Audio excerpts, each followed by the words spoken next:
والمرسلات عرفا فالعاصفات عصفا والناشرات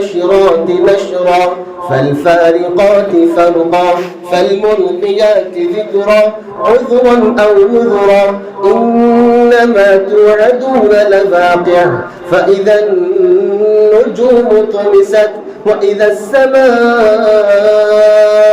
فرجت وإذا الجبال نسفت وإذا الرسل أقتت لأي يوم أجلت ليوم الفصل وما أدراك ما يوم الفصل ويل يومئذ للمكذبين ألم نهلك الأولين ثم نتبعهم الآخرين كذلك نفعل بالمجرمين ويل يومئذ